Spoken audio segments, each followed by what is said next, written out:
Welcome back to another episode of the Bench Mob ENT podcast.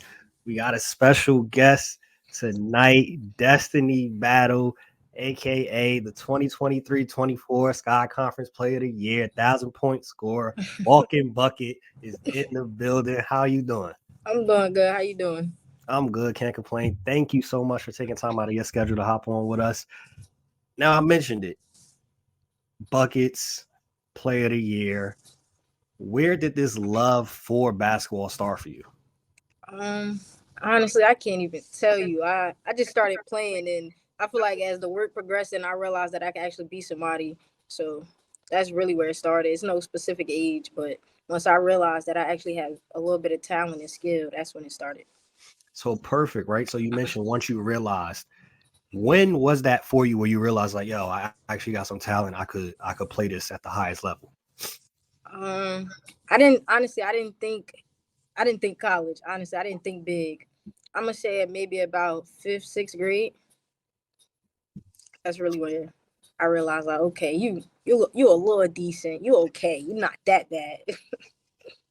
So for you, right, growing up with you playing, with you putting in the work, with you constantly trying to improve your game, were there any players that you looked up to growing up that you try to model your game after or that inspired you on the court? um, I honestly don't feel there's any players that I actually modeled, but there's definitely a few that I looked up to. It'll definitely have to be Carmelo Anthony, Kobe Bryant, and Kyrie Irving. Those are my top three.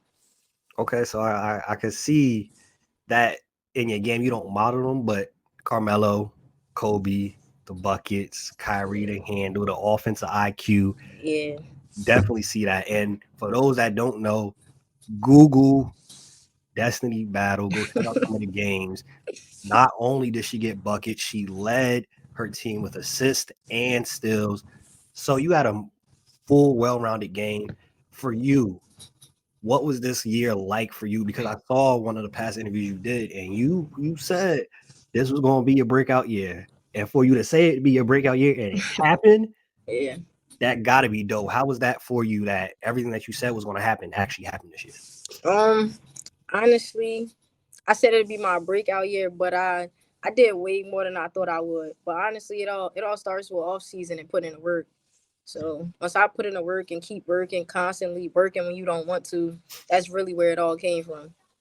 Working when you don't want to. That's a lot of the times people don't Discipline, discipline. that discipline because a lot of the times when you don't want to, that's where most people be like, all right, I can take a day off.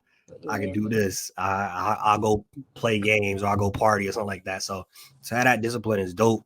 You also mentioned that you wanted to be 1,000-point scorer. You're 1,000-point scorer in your junior year. You still have a year left to play. Year, right? A year left to play. yeah. 1 year left. 1 year left. You already hit that goal. What was those emotions like that game where you hit the 1,000 points? And if you could share with us, how did you get your 1,000 points? Was it a free throw? Was it effective? How did you hit your 1,000th point? I can honestly say my 1,000 points. That game was the hardest 21 points I ever had to score. Hardest, and I don't even think it's because like, okay, yeah, I want to get it. I'm just playing, but it's like, okay, the game. I got my 1,000 points. I think in the last maybe 2 minutes of that game, and the way I scored it was on a free throw. I didn't want to score it like that, but a win is a win. That's dope. I could imagine. It happens always. Sometimes the weirdest way is not, Yeah, and you have no control over that. Sometimes you, of course, you would want it to be in and out, crossover, step back, 3-pointer. yeah, That's how I got it, but it was actually it was a free throw. So you can't complain. You hit it. yeah. What are some of your goals towards next season? Your team had success this year. I think you guys went 15-2 in your conference, 23-6 overall. You guys didn't lose much. You hit all your personal goals. What are some of the goals for you next season? I'm gonna start with team goals because without my team, I couldn't accomplish anything. So I definitely say for my team goal, um, just complete the business that we didn't finish. We got the Sky Division tournament, but next year we trying to go to conference and hopefully go to the NCAA. That's the goals for my team next year. Keep progressing individually so that we can come together as a team, build a little more chemistry off the court, things of that nature. Just the small stuff. For you, As for myself, mhm. um, I'm trying to get the all-time scoring record at my school right now. I think it's maybe 1,522. So I'm trying to finish leaving my name for the mark, not just my name on the board, but with the highest score up there. I already know. I can see it once season started. I'm gonna see a post on your page where you hit the record. So that's definitely gonna happen. And again, the fact that you said everything last year that happened, I can see it happening for sure. You mentioned building team chemistry off the court. What does that look like for you, like building chemistry? Definitely throughout the summer, possibly getting some runs in, but not just runs, just on a personal side, getting to know each other a little bit more. For the most part, we know everything. We had a few new players, and of course, in incorporating our new recruits and our new transfers and things of that nature. Just getting to know each other off the court because it's not all about basketball. We're a family, so we want to just connect a little more.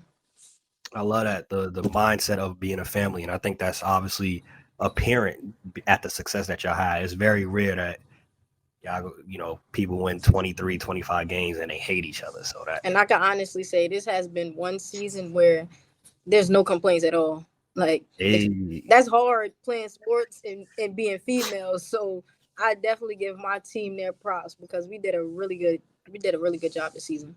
that's what's up. And you just mentioned it, females and female sports and basketball. As you know, over the last 3 to 5 years, eyes have been growing on the sport of basketball for women specifically on the college level and on the WNBA level. For you, how does that feel? What's your thoughts on the game growing? Honestly, it's a great feeling, especially being a female who was always the one talking about how the female athlete games are more entertaining. Of course, guys, y'all have that athleticism. It's expected of y'all. But the way our games bring the intensity, the energy, the fight, everything, it just feels good knowing that we're finally getting acknowledged for all the hard work that we put in. Most definitely. I have three sisters, two played. I coach one.